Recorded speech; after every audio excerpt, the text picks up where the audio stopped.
ก็จริงๆพิษสุนัขบ้าไม่ได้ระบาดแค่หน้าร้อนแต่ว่าระบาดได้ทั้งปีทุกฤดูแต่ที่เรามักบอกว่ามันระบาดเฉพาะช่วงหน้าร้อนหรือเปล่าอะไรเงี้ยค่ะเพราะว่าตัวหน้าร้อนอากาศมันร้อนเนาะหมามันจะหงุดหงิดง่ายอาก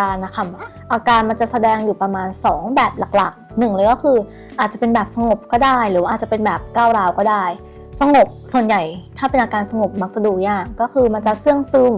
ดูไม่ค่อยเข้าหาสังคมแล้วก็ค่อยๆซึมแล้วก็อาจจะมีอาการทางประสาทแล้วก็เสียชีวิตไปแต่ถ้าสมมติว่าเป็นแบบก้าวร้าวอะไรอย่างเงี้ยค่ะก็ตามชื่อเลยโรค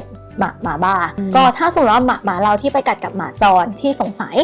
ก็คือเอาหมาของเราเนี่ยไปหาสัตวแพทย์ถ้าสมมติว่าหมาเราไม่ได้เหมือนกับฉีดวัคซีนมาก่อนเลยอันเนี้ยอาจจะต้องกักโรคประมาณ6 เดือนก็คือกักน้องหมาเราที่โดนกัดใช่ว่ามีโอกาสติดหรือเปล่า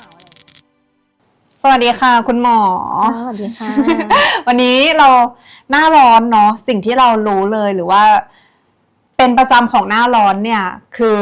โรคพิษสุนัขบ้าทำไมโรคพิษสุนัขบ้าถึงระบาดแค่หน้าร้อนละกันก็จริงๆพิษสุนัขบ้าไม่ได้ระบาดแค่หน้าร้อนแต่ว่าระบาดได้ทั้งปีทุกฤดูแต่ที่เรามักบอกว่ามันระบาดเฉพาะช่วงหน้าร้อนหรือเปล่าอะไรเงี้ยค่ะเพราะว่าตัวหน้าร้อนอากาศมันร้อนเนาะหมามันจะหงุดหงิดง่ายเหมือนเวลาเราไปอยู่ในที่ร้อนๆแล้วแบบตัวเหนียวเหนอะหนะหงุดหงิดหมามันก็จะแสดงการหงุดหงิดแต่ว่าไม่ใช่หมาหงุดหงิดทุกตัวจะเป็นพิษสุนัขบ้านะประมาณนี้ค่ะแต่ว่าตอบคำถามก็คือเกิดไม่ใช่เฉพาะหน้าร้อนแต่เกิดได้ทั้งปีประมาณนี้ค่ะแล้วเป็นแค่หมาแมวเท่านั้นใช่ไหมที่จะเป็นพิษสุนัขบ้าคำถามนี้ค่อนข้างดีเหมือนกันเพราะว่าจริงๆแล้วไม่ใช่แค่หมากับแมวถึงแม้ว่าโรคจะเป็นโรคชื่อว่าพิษสุนัขบ้าเนาะแต่ว่าเป็นได้ในสัตว์เลี้ยงลูกด้วยนมถ้าสมมติว่าไปสัมผัสโรคกับ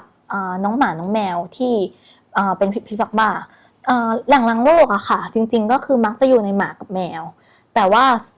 ตัวที่สามารถติดได้อะเป็นสัตว์เลี้ยงลูกด้วยนมอย่างเช่นกระรอกหนูเป็นต้นก็คือไม่ใช่แค่มีหมากับแมวเท่านั้นก็คือสัตว์เลี้ยงลูกด้วยนมแต่ว่าต้นกำเนิดเนี่ยก็คือมาจากหมาแมวใช่ไหมเรียกว่าแหล่งรังโรคแล้วกันแหล่งรังโรคจะอยู่ในหมากับแมวโอเคแล้ววิธีการดูเราจะดูได้ยังไงว่าหมาตัวเนี้ยมีโอกาสที่จะติดเชื้อหรือว่าเนี่ยเป็นพิษสุนัขบ้านะอะไรเงี้ยส่วนใหญ่เรียกว่าดูยากมากแต่ว่าถ้าสมมติว่าเป็นสิ่งที่เราสามารถสังเกตได้1เลยก็คืออาจจะเป็นน้องหมาจรที่ไม่เคยได้รับวัคซีนมาก่อนอย่างที่2ก็คือในเรื่องของอาการนะคะอาการมันจะแสดงอยู่ประมาณ2แบบหลักๆ1เลยก็คืออาจจะเป็นแบบสงบก็ได้หรืออาจจะเป็นแบบก้าวร้าวก็ได้สงบส่วนใหญ่ถ้าเป็นอาการสงบมักจะดูยากก็คือมันจะเสื่องซึม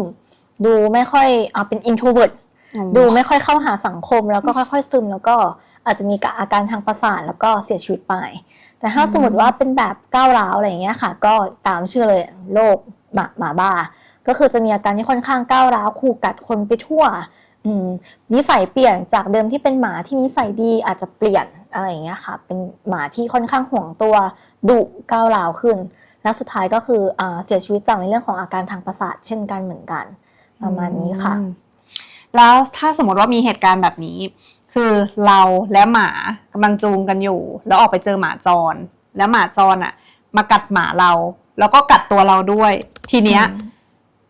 ตัวเราและหมาเนี่ยควรจะไปหาหมอที่เป็นหมอคนหรือว่าไปหาหมอหมาค่ะคำถามนี้เป็นคำถามที่ดีมากก็ถ้าสมมติว่าเราที่เป็นคนเนาะถูกหมาที่เราสงสัยว่าอาจจะเป็นหมาที่ติดเชื้ออะไรอย่างเงี้ยค่ะกัดอันนี้เราที่เป็นคนเนี่ยต้องไปหาหมอที่โรงพยาบาลเพื่อไปรับวัคซีนของคนแต่ว่าอันนี้เป็นสัตวแพทย์เนาะก็จะพูดในพาร์ทของหมาก็ถ้าสมมติว่าหมาเราที่ไปกัดกับหมาจรที่สงสัยก็คือเอาหมาของเราเนี่ยไปหาสัตวแพทย์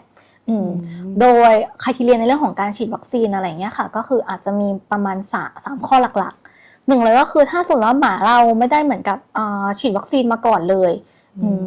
ก็คิดว่าอาจจะไม่เคยหลุดหรือว่าอะไรอย่างเงี้ยค่ะอันเนี้ยอาจจะต้องกักโรคถ้าสมมติว่า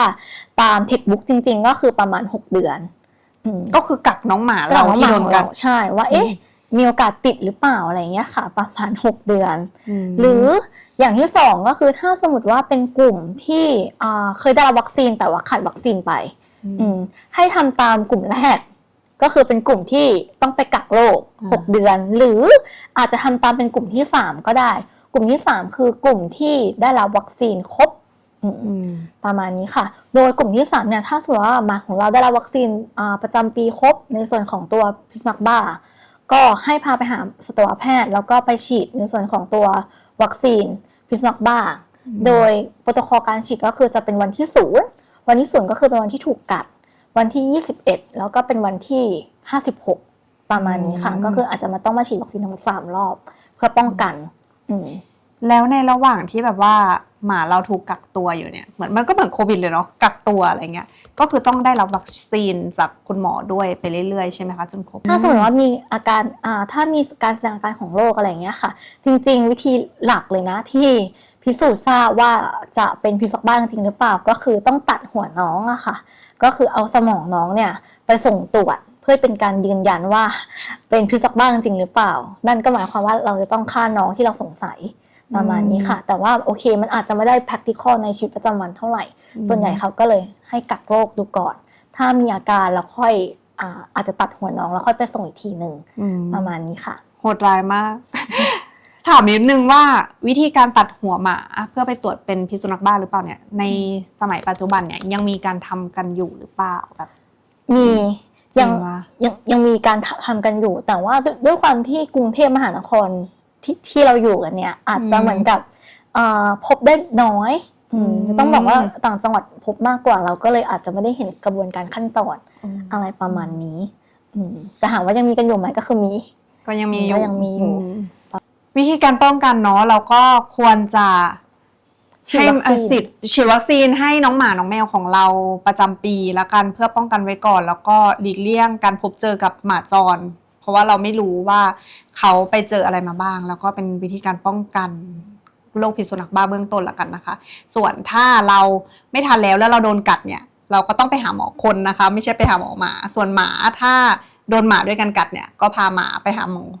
สัตวแพทย์นะคะค่ะโอเคค่ะก็จริงๆอยากจะพูดอีกนิดนึงก็คือในส่วนของตัววัคซีนจริงๆมันไม่ได้แพงเลยแนะนำว่าถ้าสมมติว่า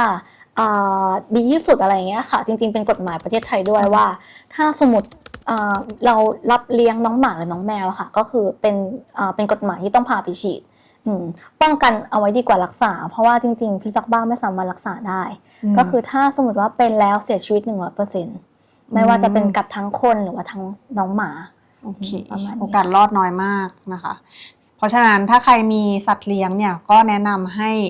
ไปฉีดวัคซีนเบื้องต้นนะคะแล้วก็พาไปพบคุณหมอก่อนก็ได้ค่ะว่าเราไม่แน่ใจว่าเราเลี้ยงเป็นสัตว์เอกโซติกหรือว่าสัตว์เลี้ยงลูกด้วยนมแล้วก็สามารถไปปรึกษาเพื่อรับวัคซีนก่อนก็ได้นะคะ